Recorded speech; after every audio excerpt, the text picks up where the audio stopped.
podcast Terror Real. Hola criaturas de la noche, bienvenidos sean a Macabra, el podcast en el que podrás contar tus historias de terror y vivencias paranormales. Afortunados o desafortunados sean aquellos que encontraron nuestra transmisión. Yo soy Chris Stonehead y seré su guía por esta noche, en la que relataremos 3 peculiares historias que ocurrieron en Orizaba, Veracruz. Como siempre, me encuentro con mi hermana, Michelle Marr. ¿Cómo estás, Mitch? Hola, muy bien, Chris. Hoy se nos viene un capítulo muy extraño porque vamos a hablar de cosas súper distintas que están relacionadas a una familia muy peculiar. Ya estaremos hablando de eso. Sí, muy emocionados con el tema de hoy. Por supuesto, esto no sería Macabra sin el buen Alex Abundes. ¿Cómo estás, Alex? Hola, bien, Chris. Aquí, pues, listo para otro podcast de historias que nos han mandado y pues emocionado, ¿no? Por ver lo que nos espera esta noche. Muy bien, pues empecemos con los relatos de esta noche. Los 3 han sido enviados por Sofía, que es una seguidora del canal y nos sigue a través de Instagram, nos mandó estas historias y las consideramos tan peculiares y que se ligan de una manera tan divertida y tan interesante que decidimos compactarlas y dedicarles un episodio completo. Comenzamos con el primer relato, Mitch.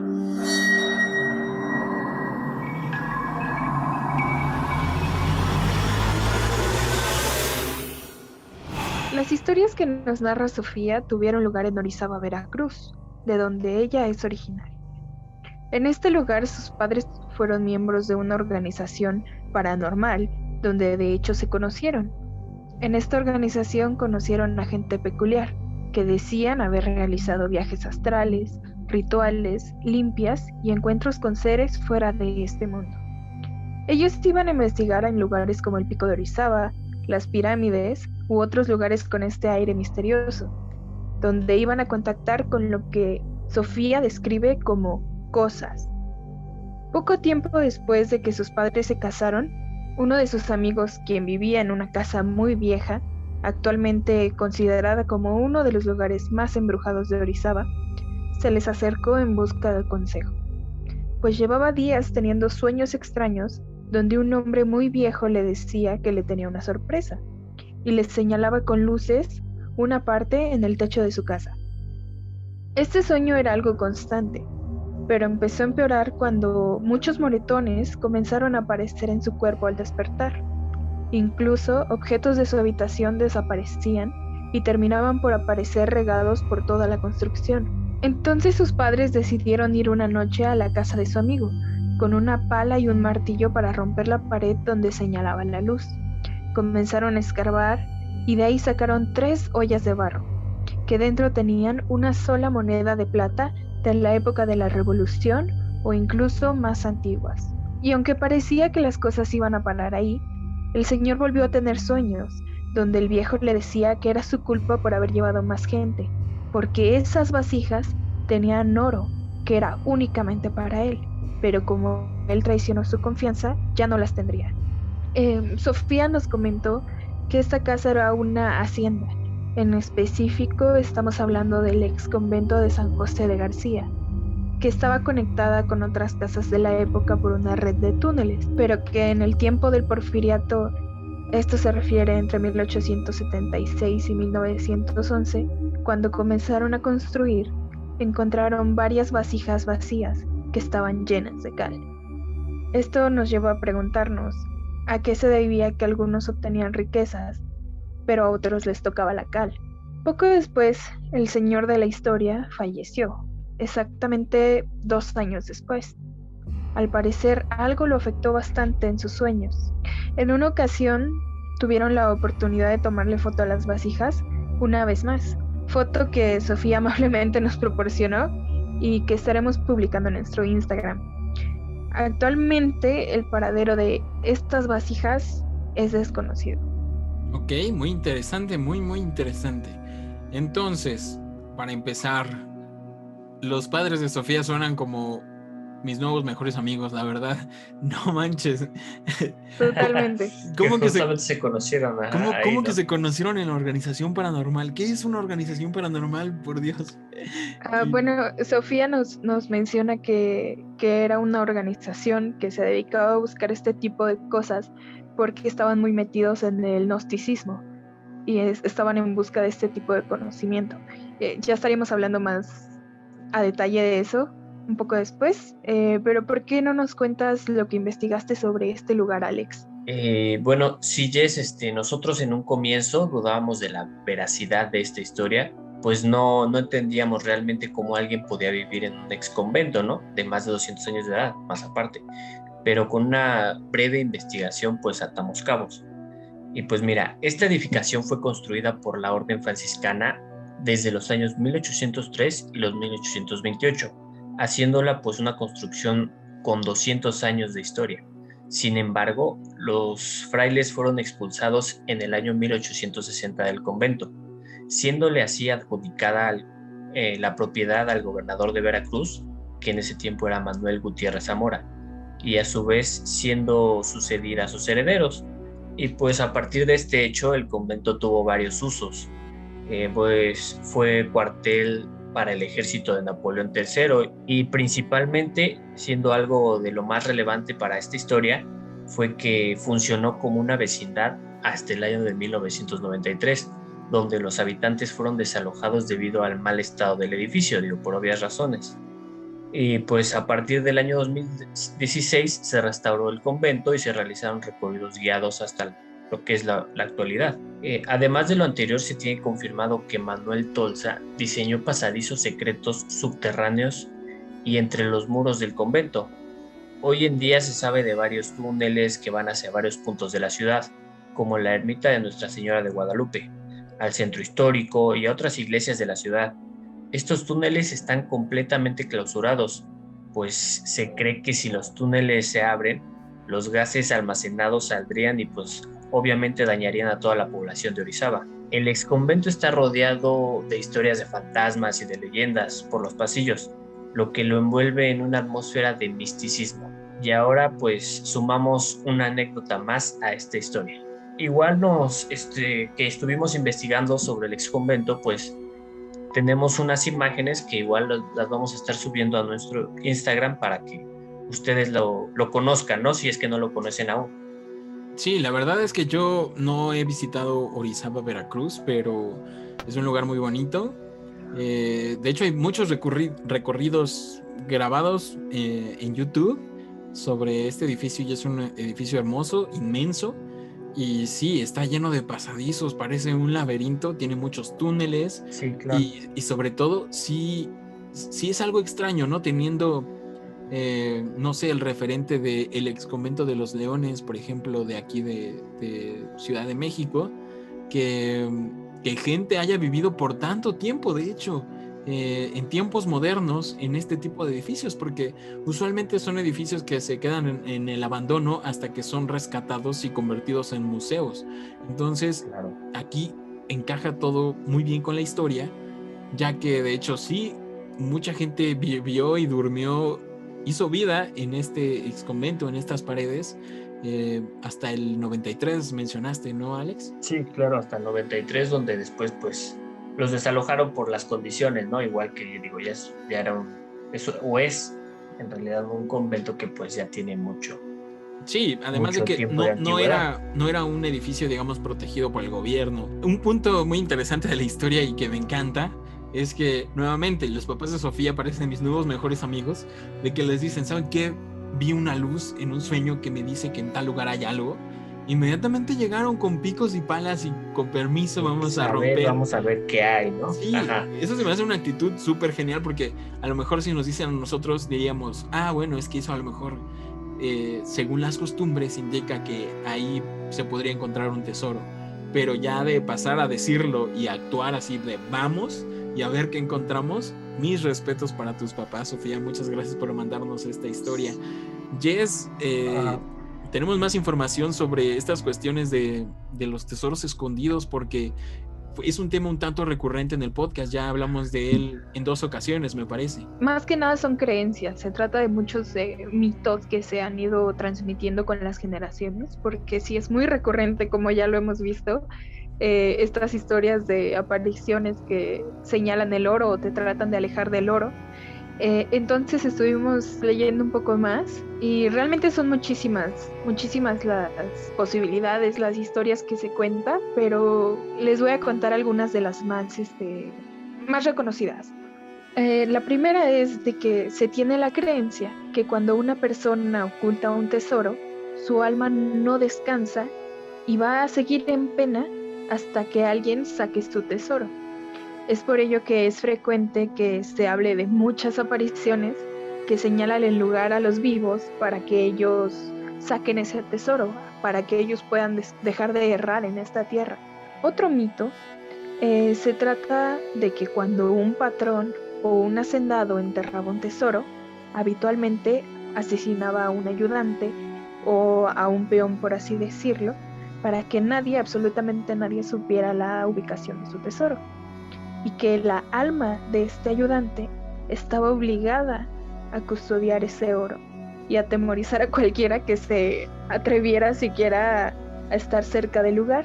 Tenemos otro mito que este es de mis favoritos, que se trata de esta creencia de que los metales como el oro, la plata, el cobre, desprenden gases tóxicos, incluso alucinógenos, que pueden envenenar la sangre de quien los respire.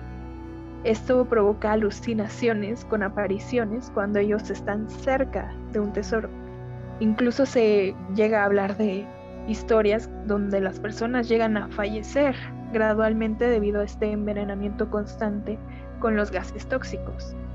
Yo creo que nos podríamos seguir y hablar todo un capítulo de estas historias y contar todo lo relacionado a lo que lo rodea. Esta última historia sobre los gases que desprenden los metales me recordó muchísimo a esto de los fuegos fatuos que podemos hablar. Ustedes escuchan si quieren más adelante, que se trata de que hay una mezcla de estos gases que emanan los tesoros y que producen una luz verde, un fueguito verde que señala la ubicación. Entonces los que buscan los tesoros se guían con estos fuegos fatuos. Está súper interesante. Eso está muy cool, no lo sabía en realidad. Sí, claro. Pero no está comprobado científicamente, supongo yo. No, todo esto se trata de mitos, no tiene respaldo científico para nada. Pero suena más como una teoría de por qué pasan este tipo de cosas, ¿no? Ajá, así como exactamente. La explicación de la persona alucina que ve un fantasma e incluso podría ver una luz, pero es más por la cuestión de los gases, ¿no? Sería como una teoría. Y no dejé como que de relacionarla con esta historia porque el señor falleció 2 años después de que pasó todo este momento del oro, ¿no? Pero bueno, o sea, de hacer el caso, sí, claro. Encontrarían el oro, pero en este caso el oro desapareció. Entonces, no sé si tiene una moneda de plata, ¿no? Sí, o sea, como te lo perdiste. De hecho, está muy, muy, muy cool. Hablamos de un caso parecido, nos contó nuestra tía cuando la entrevistamos en el primer episodio, el episodio de hospitales, historias de terror en hospitales. Nos contó que en el hospital general, si no mal recuerdo, que ella vio una luz y que algo le indicaba que había algo ahí enterrado. Y hasta ahí quedamos con esa historia. Después retomamos otra historia, me parece que en el episodio de exorcismos, en el que un espíritu lo envió una seguidora anónima y un espíritu posesionó a una chica y precisamente estaba todo este rollo de que protegía un tesoro que estaba ahí enterrado. Está muy, muy interesante el tema y yo creo que sí hay que retomarlo en un futuro. Y regresando un poco a la investigación que hizo Alex sobre el ex convento de San José García, estuve yo también viendo algunos videos porque de verdad pones la palabra ex convento Orizaba en YouTube y encuentras un montón de videos que no son turísticos, sino que inmediatamente datan a lo paranormal. Inmediatamente te empiezan a contar estas historias, o de que mientras estaban grabando ahí dentro vieron sombras o incluso ojos rojos, recuerdo haber visto. Entonces está súper misterioso todo esto del ex convento. De hecho, muchos señalan que, como la mayoría de lugares en México que están ligados de algún modo con cosas espiritistas o con eventos paranormales, inminentemente llega gente que entra al lugar sin autorización y comienza a hacer todo tipo de rituales de magia negra, magia blanca. Incluso muchos señalan que ahí se practicaron rituales satánicos durante un tiempo en el que el edificio estuvo en abandono. Así que tiene mucha historia realmente este edificio. Es un lugar muy hermoso, muy grande, muy inmenso. Y me llama particularmente la atención de que no fuera resguardado por el gobierno durante un buen rato, pero me alegra mucho saber que ya se restauró, que de hecho me parece que están restaurándolo este año de la pandemia, aprovecharon para restaurarlo y ya se hacen recorridos guiados y se disfruta mucho el ambiente de aquí pasan cosas de fantasmas y hacen recorridos nocturnos, de hecho, entonces está muy padre. Ojalá y algún día puedan ir y nosotros también podamos ir a conocerlo. Sí, claro. Y de hecho, Chris, se tiene confirmado de que se realizaron ritos masónicos también en este lugar y está súper cool. Continuamos con los relatos de esta noche con una historia titulada La Niña Vidente, narrada por el buen Alex.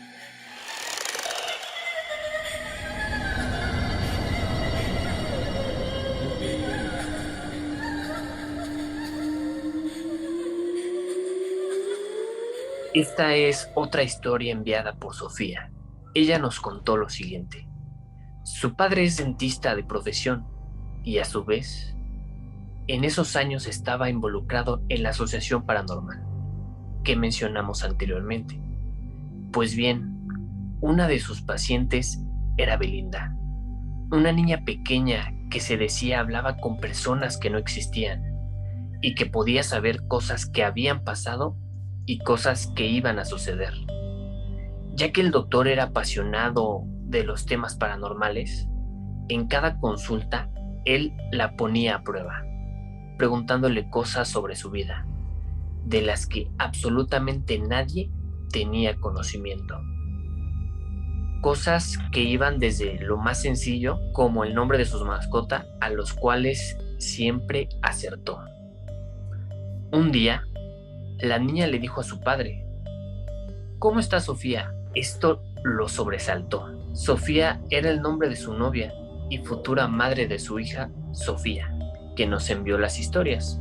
Vale la pena mencionar que en ese tiempo sus padres aún no estaban casados y que tan solo llevaban un tiempo saliendo.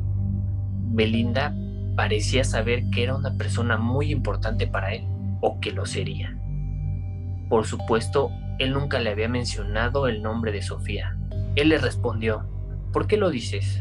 Y ella le dijo tranquilamente que fuera a verla lo antes posible, que Sofía lo necesitaba.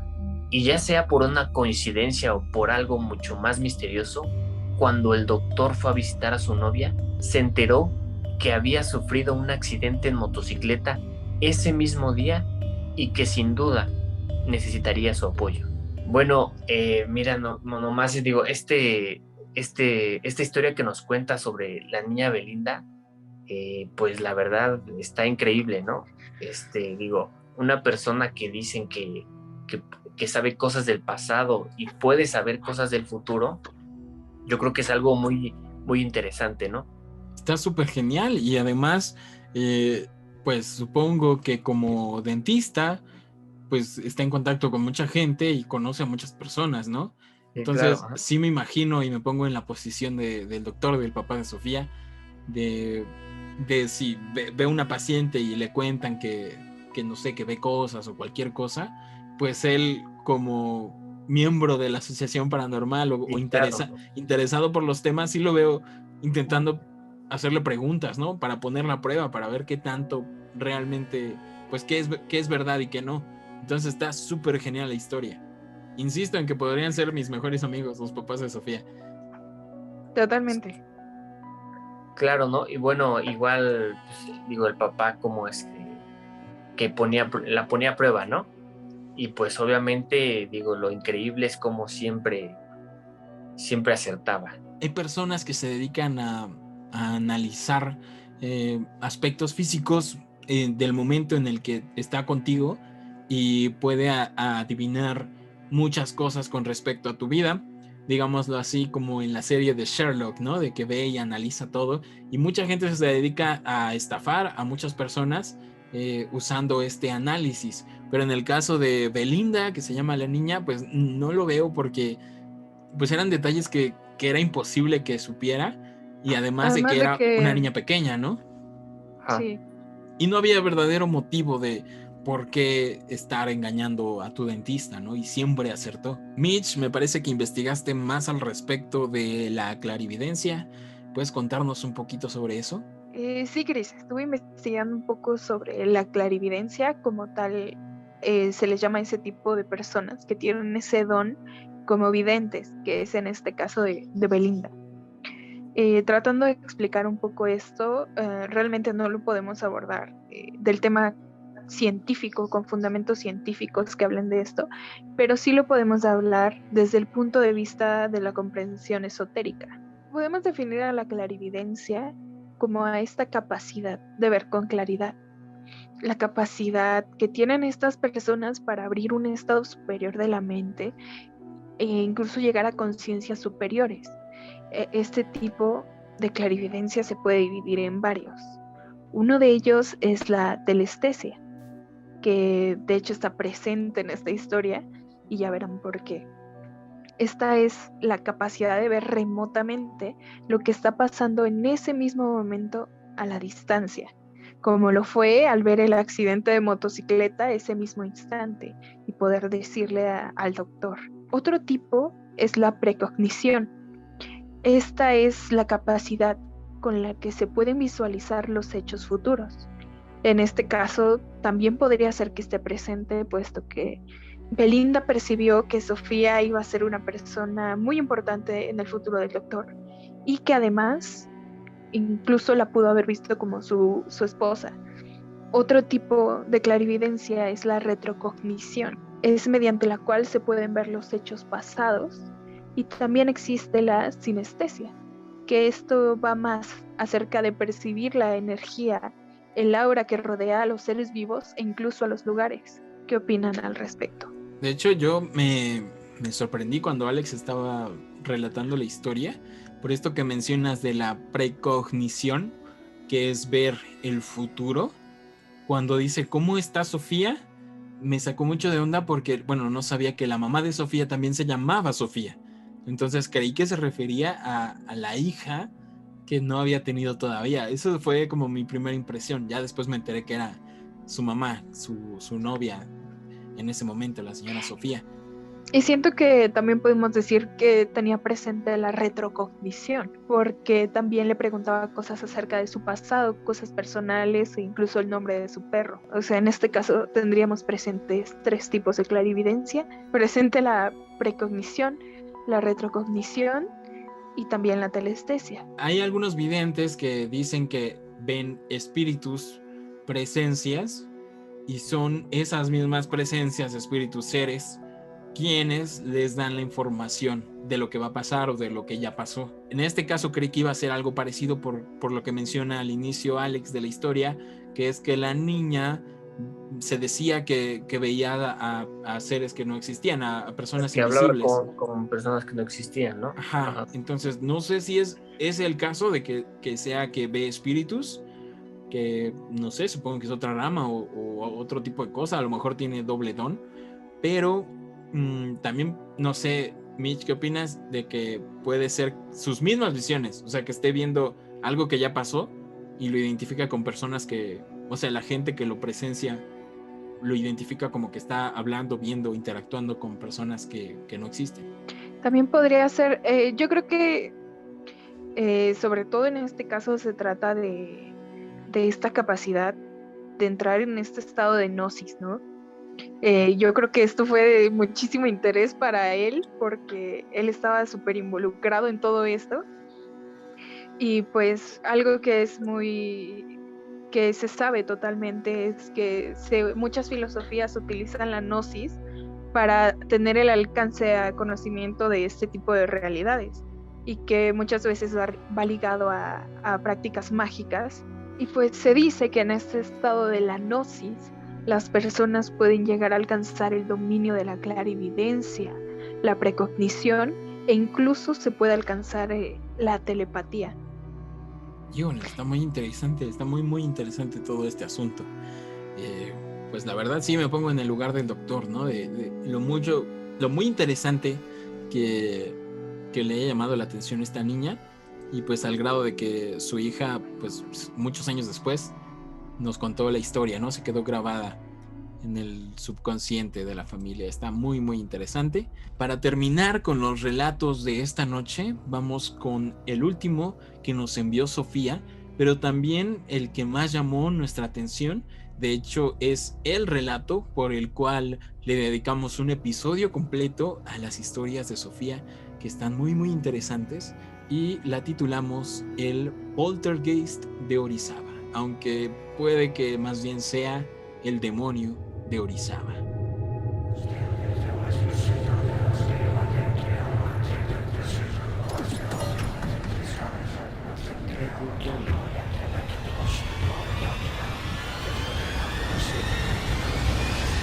Esta historia comienza hace 10 años, en el fraccionamiento donde actualmente vive Sofía junto a sus padres. Ellos, además de ser dueños de su casa actual, son propietarios de la casa de al lado, y en esos tiempos la rentaban a una joven familia que estaba conformada por una mujer con 2 hijos de aproximadamente 10 años de edad, la misma edad que Sofía tenía cuando la historia sucedió, y un esposo que se dice que estaba involucrado en el narcotráfico. Cabe mencionar que el señor y su familia adoraban a la Santa Muerte.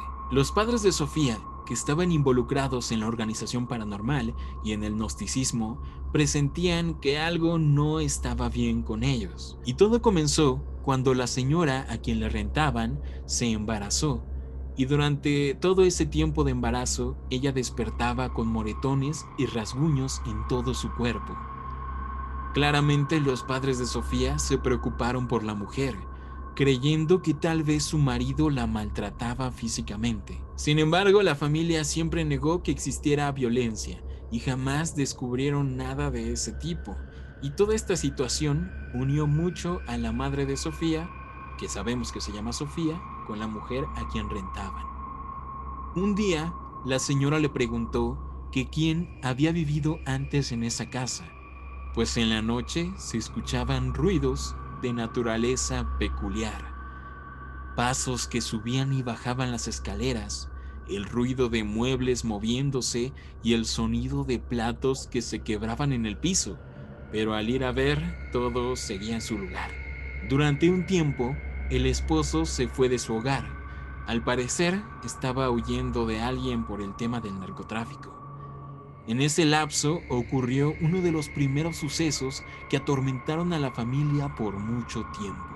Pues esa noche la esposa se quedó sola con el hijo recién nacido, cuando de pronto escuchó cómo la puerta se abrió y comenzó a escuchar pasos en el piso de abajo. Ella bajó a ver si se trataba de su esposo, solo para hallar que no había nadie. En ese instante comenzó a escuchar una voz susurrándole en el oído. Solo pudo gritar muy fuerte y correr hasta la casa de Sofía. Llamó a la puerta y muy alterada les preguntó si habían visto algo. Inmediatamente llamaron a la policía, sin embargo no hallaron a nada ni a nadie. A partir de ese hecho, todo empeoró considerablemente. Era de madrugada cuando la niña de 10 años, Carla, comenzó a quitar el mosquitero de la ventana de su habitación. Ellos vivían en un piso bastante elevado. Ella peleaba con el mosquitero y gritaba que dejaran a su hermano Juan en paz. Cuando su madre llegó al cuarto a ver qué le sucedía, ella le dijo entre el pánico y el llanto que había un hombre en la ventana que quería hacerle daño a su hermanito Juan, que él trataba de tirar a su hermanito por la ventana. Y de hecho, comentó que quería matarlo y que le dijo que ella podía salvarlo brincando desde la ventana. Y ese era su día a día, incluso cuando los niños iban al colegio y la madre se quedaba sola con el bebé, se escuchaban cosas y los electrodomésticos se encendían solos. Una mañana, el bebé estaba jugando con sus carritos sentado en una colchoneta pequeña, cuando su madre vio que el niño estaba forcejeando con algo que le jalaba su cochecito, como si alguien invisible jalara del juguete. Ella muy firme le dijo a eso que dejara al niño en paz, e instantáneamente se vio como si alguien soltara el juguete. Hasta el bebé cayó hacia atrás. Al regresar el esposo, comenzaron a notar que el bebé amanecía con moretones, e incluso en una ocasión el bebé apareció debajo de la cama, como si alguien lo hubiera bajado. Los sucesos siguieron pasando durante todo el tiempo que habitaron en esa casa, hasta que después de que el bebé cumplió 1 año de edad, decidieron abandonar ese lugar. Pues un día de Navidad, toda la comida salió volando por los aires y los trastes de la alacena se cayeron. Esto obviamente ya no había forma de negar que algo estaba sucediendo ahí. Así que empacaron sus cosas, no sé qué verga estoy diciendo, ya me perdí. Así que empacaron sus cosas y fueron a avisar a los padres de Sofía que ya no podían seguir ahí, pues esa cosa los quería matar. Pasaron un par de días en un hotel y cuando regresaron a recoger sus cosas a la casa, les contaron que no se trataba de la casa, porque aquello los había seguido hasta el hotel. Les jalaban las sábanas al dormir, escuchaban cosas, la niña Carla estaba muy lastimada, el bebé no paraba de llorar y ellos ya no podían dormir más. De ahí solo supieron de ellos que se habían mudado a Zacatlán y que pasados los 6 meses el esposo había sido asesinado o que le había pasado algo relacionado con las adicciones. Muchos años después, la madre de Sofía se encontró a la esposa y en llanto le dijo que las cosas seguían muy mal y que esa cosa jamás los había dejado. Poco tiempo después, la abuela de Sofía comenzó a vivir en esa casa, en la casa de al lado, y llegó a escuchar cosas extrañas, como las que escuchaba precisamente la familia. Y un detalle que mencionaba es que durante la noche la casa tenía un olor muy fuerte a huevo podrido, y que a pesar de que un sacerdote fue a bendecir la casa, el olor no cesaba, hasta que pasados 3 años le prestaron la casa a las religiosas que hacían misiones para el fraccionamiento. De hecho, también Sofía nos comenta que en esa casa se estuvo quedando el Santísimo. Creemos que se refiere a los santos que se van moviendo de casa en casa para que les realicen oraciones, y de hecho pues ahí se quedaron a dormir, a cuidarlo las hermanas, y que solo así el olor y los ruidos en la casa pues se detuvieron. Sin embargo, nos comenta que en la actualidad se han escuchado ruidos viniendo de esa casa, a pesar de que está completamente sola. Y es una historia verdaderamente interesante. Y bueno, creo que es un fenómeno de poltergeist por la situación de que se movían las cosas y se escuchaban ruidos. Pero Mitch, danos tu opinión al respecto. Pues a mí para nada me suena como un poltergeist.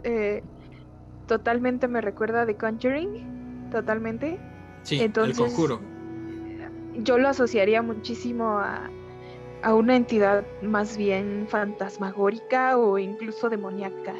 Eh, Algo de nuevo que quiero hacer hincapié, ya lo habíamos mencionado incluso en el caso de Amairani, es de que su abuela de Sofía menciona que la casa durante la noche tenía un olor muy fuerte a huevo podrido.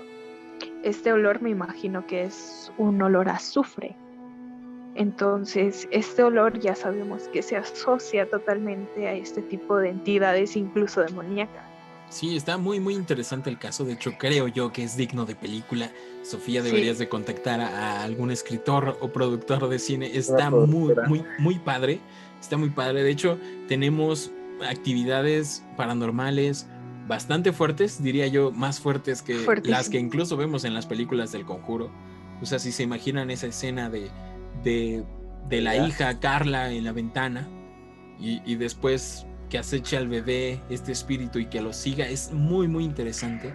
Y bueno, yo veo aquí patrones hablando de El Conjuro y de este tipo de películas que digamos que es el ejemplo más popular. A mí totalmente me recuerda al Conjuro, en esta parte que menciona de que el bebé estaba forcejeando con algo invisible. O sea, eso ya se me hace algo tan grande, un evento paranormal tan grande, y no se quedaba solo ahí, sino que eran este tipo de transgresiones donde directamente esta entidad los estaba atacando y ellos estaban despertando con lesiones en su piel. Eso ya es como súper fuerte. Sí, de hecho, bueno, yo no lo identifico tanto con un demonio, pero sabemos que en la historia del Conjuro sí hay un demonio que es Balak, la monja, pero digamos que sí hay casos registrados de espíritus que molestan, atacan, espíritus negativos, entidades negativas que atacan a los inquilinos de esas casas durante la noche mientras duermen. Y también hemos tenido casos muy populares en los que los espíritus buscan especialmente a los niños pequeños y a los bebés recién nacidos. Incluso se menciona este asunto del bautismo, de que los espíritus buscan a estos niños que no están bautizados, precisamente para poseerlos o para hacerles algún daño en específico. Y bueno, la verdad es que está increíble esta historia. Muchas gracias por todas tus historias, Sofía. La verdad es que yo sí le veo potencial de película a esta última historia, sobre todo. Está muy interesante cómo se relaciona todo alrededor de esta organización paranormal en la que estaban involucrados tus padres. Por ahí creo que nos comentaste que ya no pertenecen a esta organización. Creo que ahora ya están más involucrados con la religión. Está cool. Y está muy interesante esta historia, me encanta, suena a tal cual a una película. Desgraciadamente falleció el esposo de esta familia, el padre, pero no sé, esto me recuerda a muchos casos. Si se dan cuenta en las películas del Conjuro, siempre estas actividades paranormales les ocurren a personas, a familias que están pasando por un muy mal momento. O sea, son familias que le están pasando mal en todos los aspectos y que su misma energía se dice que atrae este tipo de cosas. Y muchas veces que llegan a ocurrir sucesos paranormales en alguna casa en específico, usualmente está relacionada con algún tipo de maltrato, problemas familiares, violencia, este tipo de cosas, y está muy interesante de que esta historia en especial encaja a la perfección con estas descripciones. Sí, no, y creo que lo que fue bastante triste es de que incluso cuando ellos se fueron de la casa, eso los siguió. Entonces nunca tuvieron ese momento de descanso que seguramente siguen buscando. Exactamente, ojalá y pare pronto. Ajá, bueno, igual como dicen, ¿no? Entonces en ese caso yo creo que ahí es más la desesperación, ¿no? De que pues, o sea, en un inicio ellos como se cansaron, se hartaron y dijeron, no, ¿sabes qué? Es la casa tiene algo, hay alguien, pues vámonos de la casa. Y que los haya seguido yo creo que es como que, pues, ¿qué onda, no? ¿Qué pasa? Y también es interesante cómo es que en la casa seguían, se seguían escuchando, ¿no? Así Sí, es. eso es lo que llama la atención. No solamente que se fue con estas personas, sino que seguía ahí en la casa. Sí, creo yo que en menor escala, porque la abuelita de Sofía pues no presenció tantas cosas, y pues lo mismo el resto de personas que estuvieron ahí quedándose en esta casa. O sea, no fue algo tan fuerte como lo que sufrió esta familia. Creo que más bien como que se quedó la energía y por eso quedó como este olor y este tipo de ruidos. Pero bueno, creo yo que esa cosa, ya sea una entidad demoníaca como diga Jess o algún espíritu, según esto de los poltergeist, pues más bien se aferró a la energía de la familia, de los niños, diría yo. Entonces, pues no sé, ojalá y haya terminado bien esa historia. Esperemos. Muy, muy interesante. Muchas gracias, Sofía, por contarnos estas historias. Te mandamos un saludo y un gran abrazo. Salúdanos a tus papás porque son increíbles, son geniales. Me encanta todos los detalles que diste alrededor de estas historias. Pudimos verificar la veracidad de ellas. La verdad es que están muy, muy padres. Y recuerden que ustedes pueden mandarnos sus historias a través de redes sociales. Nos encuentran en todos lados como Macabra Podcast, sobre todo en Instagram, macabra.podcast. Y tenemos un correo electrónico que es macabra.podcast@gmail.com. Ahí pueden hacernos llegar todas sus historias paranormales y de terror y sucesos extraños. Sí, a mí me encuentran en Instagram como mich.el.mar y en mi cuenta de fotografía como natura-el. Perfecto. Alex Abundes, ¿en dónde te puede seguir la gente? Sí, bueno, a mí me pueden seguir en redes sociales como Alex-Abundes, ya sea Instagram o Twitter. Y también para recordarles que en el Instagram de Macabra subimos las imágenes de los episodios que hemos tenido para que tengan igual un poquito más de visión de qué estamos hablando. Sí, vamos a subir las fotos del ex convento, que es un lugar hermoso y fascinante, el cual me parece que ya pueden visitar, y las fotos de las vasijas, la foto que quedó pues para darle veracidad a esta historia. A mí me pueden seguir en todas las redes como Chris Stonehead. Nos ayudarían muchísimo suscribiéndose al canal de YouTube de Macabra. Vamos a estar subiendo más contenido, siguiéndonos en todas las redes sociales. También nos pueden seguir a través de Spotify por si gustan escucharnos por ahí, y nos ayudarían un montón compartiendo nuestro contenido con personas a las que sepan que les gustan este tipo de temas, que sean tan extraños como nosotros y que sean apasionados de estos temas, porque aquí son siempre bienvenidos. ¿Algo más que les gustaría agregar, Mitch, Alex? Nada más agradecerle a todos los que nos envían sus historias y pues que así siga.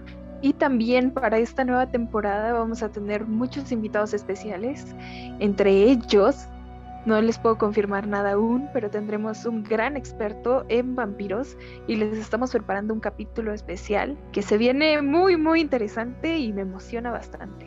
Uy, sí, ese episodio sobre vampiros, la verdad es que pura calidad. Muchas gracias por escucharnos. Espero que estas historias hayan sido de su agrado. Nosotros somos Chris, Alex y Mitch, y esto fue una emisión más de Macabra. Hasta la próxima.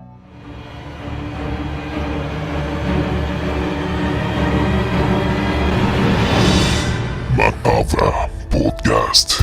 Terror real.